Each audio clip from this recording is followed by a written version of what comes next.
အဲ့တော့ကျွန်တော်ဒီနေ့ပြောချင်တာကတော်လန်ရေးကိုအကျိုးရှိစေချင်တာ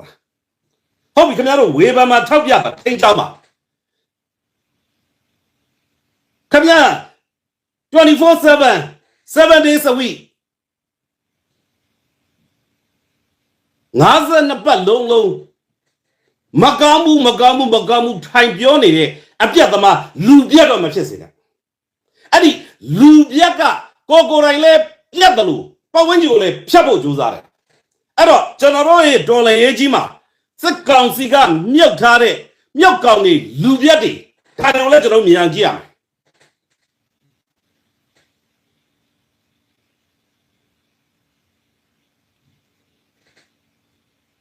လူပြတ်တွေတချို့လူပြတ်တွေကကိုတိုင်လဲအပြတ်ပဲမြင်တယ်လို့ပတ်ဝန်းကျင်ကိုလည်းသူတို့လိုအပြတ်ပဲပြောအပြတ်ပဲမြင်လိုက်ပြီးတော့ဖြတ်စည်းတဲ့ဟာကိုပဲလုပ်ချင်ကြတယ်ဒါကိုကျွန်တော်တို့ဒီနေ့ပြန်လဲသတိရဖို့အရေးကြီးပြီဒါကိုမြင်အောင်ကြည့်ဖို့ကျွန်တော်တို့အရေးကြီးပြီဟာတချို့ကပြက်ရုံနေမဟုတ်ပြောင်းနေဗျာပြောင်းရဲတဲ့သူတွေရှိတယ်ဗျာမျက်နာကိုပြောင်းနဲ့ကိုပြောတာဗျာလောကကြီးမှာကျွန်တော်ကလူပြက်တွေဆိုလို့တချို့ကပြက်ရုံနေမဟုတ်ပြောင်းတာဘလို့ပြောင်းလဲတော်လန်ရေးပြီးပြီလို့ပြောတယ်တတ်တော့လည်းချက်သတိမှားတယ်ဒါဒီတော်လန်ရေးကိုဖြတ်စည်းတာနဲ့တူတူပဲလုံးဝလက်မခံမှားတယ်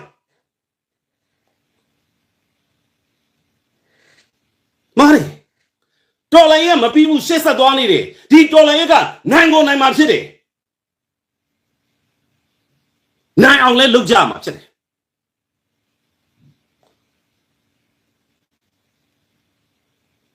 အဲ့တော့တော်လိုင်းကရှုံးပါပဲဟာတော်လိုင်းကပြီးသွားပြီလို့ပြောတော့အဲ့လိုပြောတဲ့လူတွေကခင်ဗျားတို့ကဘာဖြစ်ချင်တာလဲအေးကြောက်ပြောပြမယ်မအားလာစစ်တပ်ကထောက်လိုင်းရေးတွေအကုန်လုံးကဒီလိုပဲပြောတယ်အေးမအားလာဂျမ်ဘတ်စစ်တပ်ကဘာပြောလဲသိလားဒီနေရာမှာလည်းမပြီးသွားဘူး PDF တွေ LDF တွေ UG တွေအရေးတော်ပုံတက်သားတဲ့အကုန်လုံးအကြမ်းဖက်သမားအဖြစ်ဆွဆွဲတယ်အဲ့တော့ LDF တွေ PDF တွေ UG တွေကိုအကြမ်းဖက်သမားအဖြစ်ဆွဆွဲတဲ့ကောင်းတွေအကုန်လုံးဒီစစ်ကောင်စီနဲ့ဘာထူးပါလဲ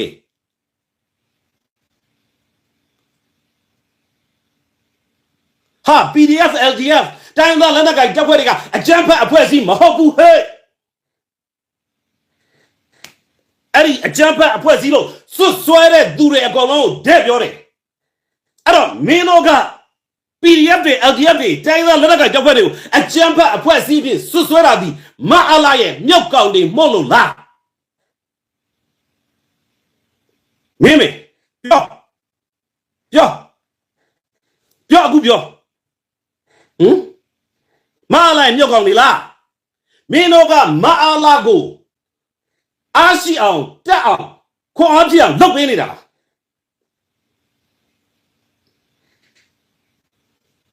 အဲ့တော့ကျွန်တော်ရှင်းမှာအမေရိကန်ရဲ့ယက်တီချက်တွေကိုကျွန်တော်ပြောပြီးပြီအမေရိကန်ရဲ့ယက်တီချက်ကဘာလဲသူ့တိုင်းပြည်ကသူ့စစ်သားတွေသူ့နိုင်ငံသားတွေကို ICC ကတရားစွဲလို့ရမှာဆိုလို့ ICC ကိုမဝင်ဘူးအဲ့ဒီမှာလောက်လာတိုင်းချင်းသူ့ရဲ့မိတ်ဆွေဖြစ်တဲ့အစ္စရေးကိုဖမ်းဝရမ်းထုတ်တဲ့ကောင်တွေကိုသူ့တိုင်းပြည်ကိုဗီဇာဝင်ခွင့်ပိတ်ပလိုက်တယ်ဒါအမေရိကန်ရဲ့ယက်တီချက်တပန်ရုရှားကိုရှုံချမှာဆိုလို့ရုရှားခေါင်းဆောင်ပူတင်ကိုဖမ်းဖို့လို့အတွက်အချက်လက်တွေစုဆောင်းတဲ့နေရာမှာပါဝင်ရမှာဆိုလို့ဒေါ်နယ်ထရန့်ကဥရောပနဲ့ပူးပေါင်းဆောင်ရွက်နေတယ်အကုန်လုံးရပ်ပလိုက်တယ်ရှင်းရှင်းလေးနော်သူတိုင်းမိမှာသူလောက်เสียရှိတာအကုန်လုံးနေဘာမှကြီးမဆိုင်အဲ့တော့အခုတော့ကြားနေရတာတွေကနားနဲ့မဆန့်တာတွေကတရားစွဲတာဒေါအောင်ဆန်းစုကြည်နဲ့ဦးထင်ကျော်ကိုအာဂျင်တီးနားတရားရုံးမှာတရားစွဲတယ်ဘာကြောင့်လဲထွန်းခင်တို့ရိုအုပ်စုတွေကအဓိကကတို့တွေကလှုပ်ချင်တာကဒေါ်အောင်ဆန်းစုကြည်ကိုဖမ်းဝရမ်းထုတ်နိုင်ခဲ့ပြီဆိုတဲ့နိုင်ငံရေးအရဂုဏ်သိက္ခာချမှုအသက်ရည်ဖြတ်မှု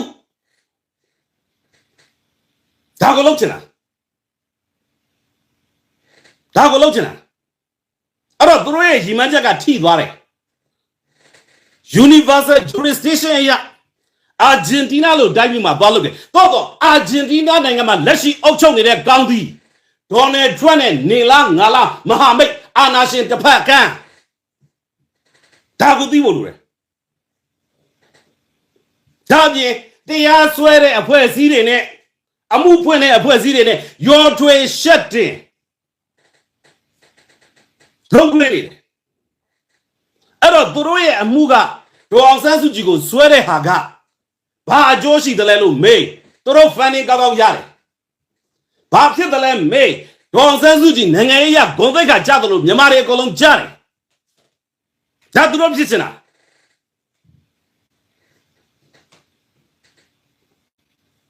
သူတို့တက်ကအားပဲဘာလုပ်လို့ရမှာဘာလုပ်လို့မရဘူးဘာမှလုပ်လို့မရဘူးတချို့ကလည်းနိုင်ငံတကာဥပဒေကိုလည်းမသိဘာတွေ6လုံးလုပ်လဲရှိတော့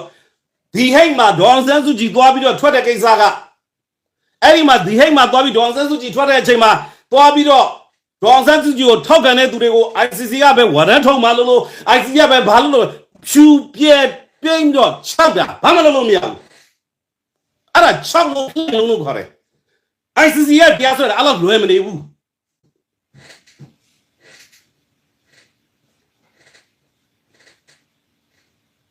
အဲ့တော့ဒီနေရာမှာအရေးကြီးတာပြောစရာရှိတယ်အဲ့တော့ဒေါ်အောင်ဆန်းစုကြည်နဲ့ဦးထင်ကျော်ကိုတရားစွဲတဲ့ကိစ္စကတရားရုံးထိရောက်သွားပြီ Universal Jurisdiction အဲ့ဒါရဲ့အကျိုးရလဒ်ကဘာလဲဆိုတော့ ICC ကနေပြီးတော့ auto ဖန်ဝရန်ထုတ်တဲ့ဟာမျိုးဖြစ်အောင်လို့တွန်းအားပေးလို့ရတယ်အဲ့တော့ဒီလိုအနေနဲ့တရားမှာရတဲ့အချိန်မှာဒါနဲ့ပတ်သက်ပြီးတော့ကျွန်တော်ဒီနေ့နော် NUG ရော NLD ရောကျွန်တော်ပြောချင်တယ် ICC ကနေပြီးတော့ဖန်ဝရန်ဒေါ်အောင်ဆန်းစုကြည်နဲ့ဦးတင်ကျော်နာမည်နဲ့ထပ်မထွက်လာဘူးတော့အရေးကြီးတယ်အဲ့လိုမျိုးထွက်လာရင်တော့ပထမဆုံးတာဝန်ရှိဆုံးက NUG ကလူခွေဝင်ကြီးကိုအောင်မျိုးမင်းနဲ့ဒုဝန်ကြီးကိုအောင်ကျော်မိုးတို့ခင်ဗျားတို့တာဝန်ရှိဆုံးပဲအထူးသဖြင့်ကိုအောင်ကျော်မိုးခင်ဗျားနဲ့ရိုနဲ့ခင်ဗျားလဲရိုလို့ပြောတာပဲနော်ခင်ဗျားပို့တာဝန်ရှိတယ်ဒီလောက်တောင်မိမောင်ထိုးပြနေတန်းလန်းကနေပြီးတော့ဆက်ပြီးတော့ ICC ဝရမ်းကိုထပ်ထွက်လာတယ်ဆိုရင်တော့ခင်ဗျားတို့ဟာမဟုတ်တော့ဘူးကျွန်တော်ဒီလိုပဲပြောရလိမ့်မယ်အဲ့တော့ပြောချင်တာဒေါ်အောင်ဆန်းစုကြည်တိုင်းပြည်အတွက်ရက်တီပြီးလှုပ်တဲ့ဟာကိုအပြတ်သမားနော်အုပ်စုတွေကဒေါ်အောင်ဆန်းစုကြည်မှာပဲတာဝန်ရှိတယ်လို့ဒေါ်အောင်ဆန်းစုကြည်ကနော်ဟိုဟာဖြစ်တယ်လို့ဒီဟာဖြစ်တယ်လို့နော်ဒေါ်အောင်ဆန်းစုကြည်ကအာဏာယူထားတဲ့သားနဲ့ထုတ်မပြောဘူးမဝေဖန်ဘူးဆိုပြီးတော့ပြောနေတဲ့ကောင်းနေမင်းတို့လည်းသိတယ်လက်နက်ကင်အဖွဲ့အစည်းအကုန်လုံးကိုစစ်တပ်ကကင်ထားတယ်ဆိုတာမင်းတို့သိတယ်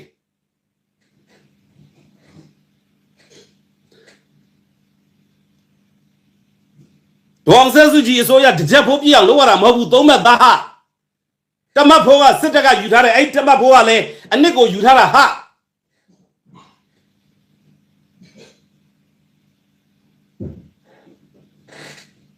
အဲ့တော့ဒေါ်အောင်ဆန်းစုကြည်နဲ့ဦးထင်ကျော်ကိုတရားစွဲတာရိုးအုပ်စုတွေတမန်တကာကိုရန်သူအဖြစ်သတ်မှတ်ပြီးလုပ်တာတို့ရဲ့ဆွဆွဲမှုကဒေါ်အောင်ဆန်းစုကြည်ကဖွင့်မပြောခဲ့လို့ဟဲ့မင်းတို့သောမတ်ကန်တာနာလီမြန်မာပြည်မှာအထူးလာပြီးတော့ဟိုစား reporter လုပ်သွားတဲ့ကန်တာနာလီနိုင်ငံတကာဥပဒေကိုဘလို့များသင်ခဲ့တယ်လဲမေးကြည့်တာကိုသိလားအဲ့လောက်နဲ့တရားစွဲခွင့်မရှိဘူးဟာအဲ့တော့မင်းတို့ရဲ့ Argentina prosecutor ဆိုတာကလည်းတောက်တူလဲပတ်စံရလို့လုပ်တယ်လို့ပဲပြောမယ်ရှင်းလားအေးဟုတ်ပြီ parallelism နဲ့ကြည့်ကြည့်ရအောင်ဒေါ်အောင်ဆန်းစုကြည်ကဒီလိုအချိန်မှာမပြောလို့ဆိုဒေါ်အောင်ဆန်းစုကြည်ကစူဂျာကဘူးခါဟာစစ်တပ်နဲ့အကုန်လုံးတစ်ချိန်လုံးစောင့်ကြည့်နေပြီးတော့တစ်ချိန်လုံးအန်ဒီရပေးဖို့လုပ်နေတာတစ်ချက်မှားသွားတာနဲ့ဝိသွားမဲ့အချိန်ဒါတော့မှမရရအကြောင်းရှာပြီးတော့ရွေးကောက်ပွဲမတမာမှုဘာညာတာတကာနဲ့အခုဖမ်းပြီးထောင်ချတာပဲမဟုတ်လားဒီတဲ့ဆိုတော့မှမအားလားလုပ်ချင်တာစစ်တပ်ကမြန်မာပြည်မှာဒီမိုကရေစီနဲ့လူ့ခွင့်ဘယ်တော့မှမပေးချင်ဘူး အကြောင်းမျိုးမျိုးရှာပြီးတော့လှုပ်ချင်နေတာ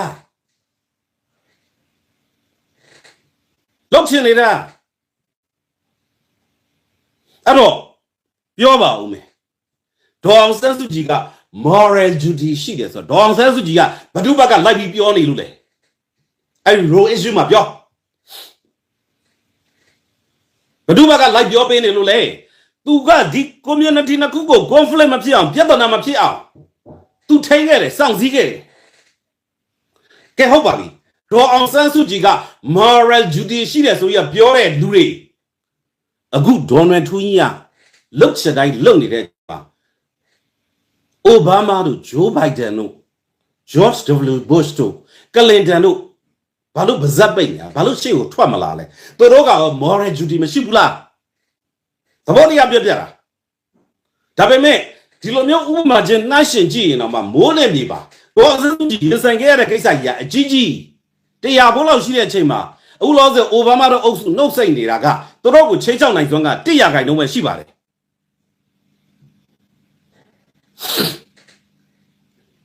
အဲ့တော့ဒေါ်နယ်ထရန့်တို့က American first make American great again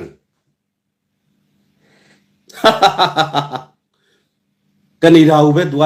လက်အောက်ခံကိုလိုနီလှုပ်ချလိုက် Greenland ကိုလိုက်ပြီးတော့တောင်းဝယ်လိုက်ဘလောက်အာနာရှင်ဆိုင်ပြီးတော့မိုက်ရိုင်းတယ်လဲဆိုတော့အဲ့တော့ဒေါ်နယ်ထရန့်တို့ကအုံနောက်တဲကူအယူဘောဝင်သွားပြီနဲ့တူတယ်ဒါမှမဟုတ်ရှင်ဒေါ်နယ်ထရန့်ဒီငငယ်ကကြောက်ပေါက်ကူတဲ့ကြောက်ယူလားမသိဘူးစကားကိုဘလောင်ပလဲပေါက်လို့ပဲစားပြောတာဟာဂါဇာမှာအခုအကုန်လုံးပါလက်စတိုင်းတွေအကုန်လုံးပြန်ပြီးပို့မယ်ပြောလိုက်သူမပြောခဲ့ပါဘူးလုပ်လိုက်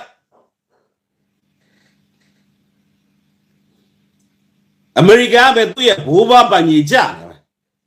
ဒေါ်နယ်ထရန့်ပဲသူ့ရဲ့အဖတွေကိုယ်တိုင်ကစကော့တလန်ကနေပြီးတော့သွားပြီးတော့အခြေစိုက်တဲ့သူကိုယ်တိုင်လည်း immigrant ဟောင်းတယ်အဲ့သူဒေါ်နယ်ထရန့်မှမဟုတ်အမေရိကန်တိုင်းနိုင်ငံလုံးမှာရှိတဲ့အဖြူတွေအမဲတွေကျန်တဲ့သူတွေအကုန်အားလုံး immigrant တွေဖြစ်အကုန်လုံးအဲ့ဒီအမေရိကန်မြေကိုဘယ်သူပိုင်တယ်လဲဆိုတော့အမေရိကန်ရဲ့ဌာနေတိုင်းသား red indian တွေပိုင်နေ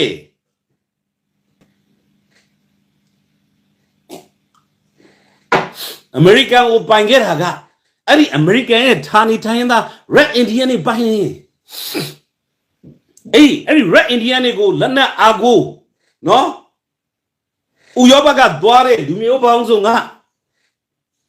ဥရောပကသွားတဲ့ခရစ်ယာန်သာသနာပြုတွေကလူမျိုးတုံးတပ်ဖြတ်ခဲ့တာဟေး ethnic cleansing လုပ်ခဲ့တာဟေးအမေရိကန်ကအခုလောလောဆယ်ကိုလိုနီအပြုခံရတာဟေးဌာနေတိုင်းသားမဟုတ်ဘူးပြောချင်တာကအဲ့ဒီအဖြူတွေအမဲတွေကလားတွေတရုတ်တွေအကုန်လုံးကဌာနေတိုင်းသားမဟုတ်ဘူးထုံနည်းတူဆိုပဲရခိုင် issue ကိုကြည့်မယ်ဆိုရင်ဟာရခိုင်ခမီတို့တတ်တို့အဲ့ဒါတွေကဌာနေတိုင်းသားလို့ခေါ်တယ်ဟဲ့ဗိတိချအင်္ဂလိပ်ကခေါ်သွင်းလာတဲ့ခေါ်တော်တွေကခါနေတိုင်းသားမဟုတ်ဘူးဟဲ့အဲ့လိုကွာတယ်အိုးမြန်မာပြည်မှာကချင်ကရနီဂရင်းချင်းမော်ရခိုင်ရှမ်းဒါတွေကတိုင်းသားတွေဟဲ့ဌာနေတိုင်းသားတွေ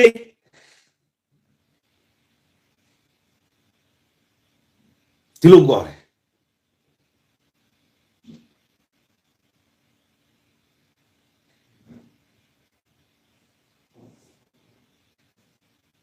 နော်အဲ့တော့ပြောချင်တာကအခုတလောကတရားစွဲတယ်နဲ့ဒေါ်အောင်ဆန်းစုကြည်ကိုဘာလို့လုပ်ခဲ့လဲရန်သူဖြစ်သတ်မှတ်ပြီးလုပ်တာတော်လိုင်းရဲ့အတွက်အကျိုးမရှိသလိုအကျိုးရောက်စေတယ်အေးအခုထပ်ပြီးတော့ရန်မုံငွေခိုးတဲ့သူဆိုပြီးတော့နော်တရားစွဲတယ်ဆိုတဲ့ကိစ္စကပြီးခဲ့တဲ့နှစ်ခါကြားတယ်အဲ့တော့ရန်မုံငွေခိုးတယ်လို့အနေရရှိတယ်အဲ့ဒီရန်မုံငွေနဲ့ပတ်သက်ပြီးတော့တရားစွဲတယ်ဆိုရင်သစုံတရားပေါ့တော်လိုင်းပေါ်မှာအကျိုးရှိနိုင်သလားဆိုပြီးတော့ကြည့်နေခဲ့သေးတယ်ဒါပေမဲ့အဲ့ဒီတရားစွဲတယ်ဆိုတဲ့သူတွေကလက်ကဆုပ်စာလူတစုက PDF LDF ကိုထောက်ပံ့ခြင်းပေးတဲ့ဟာငွေလူတဲ့ဟာတွေကိုအကြမ်းဖက်အဖွဲ့အစည်းကိုထောက်ပံ့မှုနဲ့တရားစွဲတယ်ဆိုမင်းတို့လည်းငါဆန့်ကျင်တယ်အဲ့ဒါမင်းတို့အယံမားတယ်အဲ့ဒါဒေါ်လာရေးကိုဖျက်ဆီးတာလို့ခေါ်တယ်မှတ်ထားမင်းတို့ကနိုင်ငံရေးနဲ့ပုံကိုရေးနဲ့ရောထွေးနေတယ်ဒါမှမဟုတ်မင်းတို့ကိုယ်တိုင်ကိုကစကကြော်ပြီးတော့ဝယ်ထားခြင်းခံရတဲ့ကောင်းနေလားဆိုတာမသိကြဘူးဒါမှမဟုတ်မင်းတို့ကိုယ်တိုင်ကိုက PDF LDF ကိုအမေရိကန်နိုင်ငံကတရားရုံးမှာသွားပြီးတော့အကြမ်းဖက်အဖွဲ့အစည်းအဖြစ်သတ်မှတ်ပြီးတော့အဲ့ဒီကိုထောက်ပံ့တဲ့ငွေတွေလောက်တဲ့သူတွေကိုအကြမ်းဖက်ကိုထောက်ပံ့ပါတယ်ဆိုပြီးတော့လောက်တဲ့ကောင်တွေကိုလို့မင်းတို့သမိုင်းတရားခံမင်းတို့ဒီဂလောဥစောလက်သစ်လောက်ဝလက်မခံစမ်းကျင်တယ်ဒါကိုရှင်းရှင်းလင်းလင်းပြောကျင်တယ်အဲ့တော့အဲ့ဒါကိုပြောကျင်လို့လေဒီနေ့ live ကိုတက်တာဘာကြောင့်လဲဆိုတော့အပြတ်သမားတွေအချက်သမားတွေတိတိတသားချင်းရှင်းရှင်းမြင်လာပြီဟဲ့နိုင်ငံရေးလောက်တယ်ဆိုတော့ပုဂ္ဂိုလ်ရေးနဲ့မရောထွေးနဲ့မင်းတို့2019年ကပုဂ္ဂိုလ်ရေးရညိုးရံကရှိကိုပါလို့ရှင်းနိုင်ငံရေးခုလုံးမလုံးနဲ့ရှင်းတယ်နော်လွဲနေတယ်တောက်တလွဲလုံနေတာအဲ့ဒါတောက်တလွဲလို့ခေါ်တယ်အဲ့ဒါတခေါ်ဖမ်းတာမဟုတ်ဘူးဟာတခေါ်ဖမ်းခြင်းခိုးမှုနဲ့ငွေကြေးခွန်ဝါကငွေကြေးကဒီပတ်စံတွေပြတ်သွားမှုနဲ့ရှင်းရတယ်ဟဲ့ယောက်ျားပြီးသားရတယ်ကွာမနိုင်အောင်လို့ခြေသလုံးဖက်ကြိုက်မယ်ဆိုတာအဲ့ယောက်ျားလုံးမဟုတ်ဘူးကွာရှင်းလားအေးအဲ့ဒီမင်းတို့အဲ့ PDF LDF ကိုအကြမ်းဖက်အဖြစ်စွတ်ဆွဲတဲ့ကောင်းတွေတမိုင်းပြေခံဖြစ်မယ်ဒါအပြင်ကိုနော်အဲ့ဒီစွတ်ဆွဲခံရတဲ့သူတွေကမြန်မာပြည်ကိုပြန်ပို့ခံရမယ်ဟဲ့ဆိုပြီးတော့ရေးနဲ့မင်းတို့ပျော်နေတဲ့သူတွေလည်းငါပြောဦးမယ်သိလားမင်းတို့ကမဟာလာနဲ့ဘာထူးမှာပြန်ပို့မယ်ဆိုရင်မဟာလာလက်ထက်မှာနှိပ်စက်ခံရမယ်အသက်ဖြတ်ခံရမယ်အေးသူတို့တွေမဟာလာမလားဆိုတာကအဖြေမထွက်သေးဘူးလောလောဆယ်မဟာလာလက်ထဲရောက်သွားရင်ဖြစ်မယ်အဲ့ဒါကိုပျော်နေတယ်ဆိုလို့ရှိရင်မင်းတို့ကဟိုမှာအဲ့ဒီပတ်စံတွေကိုထောက်ပို့တဲ့လုပ်တဲ့လူတွေကိုအကြမ်းဖက်အားပေးနဲ့သွားပြီးတော့ပြောတယ်ဆိုမင်းတို့ကဇယိုက်တူပဲလေကွာနားလဲလားနားမလဲပြန်နားထောင်ရှင်းလားအမင်းတို့ကိုယ်တိုင်လည်းတူပဲဟာတော်လန်ရေးလုံနေတာဟေးရွှေပြည်တရားဟောနေတာမဟုတ်ဘူးတော်လန်ရေးကဒေါ်လာရေးဒေါ်လာရေးဟာဒေါ်လာရေးမှာအဖိတ်စင်ရှိတယ်ဒေါ်လာရေးမှာအဖိတ်စင်ရှိတယ်မသိလို့ဖြစ်သွားတာရှိနိုင်တယ်မယွင်းမိပြောလိုက်မိတာရှိနိုင်တယ်မင်းတို့ကဒေါ်လာရေးလို့မလားကိုတရားသူကြီးဆိုပြီးတော့ထင်ရောက်ပြီးတော့သူများကိုထိုင်ပြီးတော့တရားစီရင်နေမှာလားပြောအေးအဲ့သူများကိုထိုင်ပြီးတော့တရားမစီရင်ရင်ကိုမျက်ကြီးကိုကြည့်ကိုကဘလို့စင်ကြယ်တယ်လဲကြည့်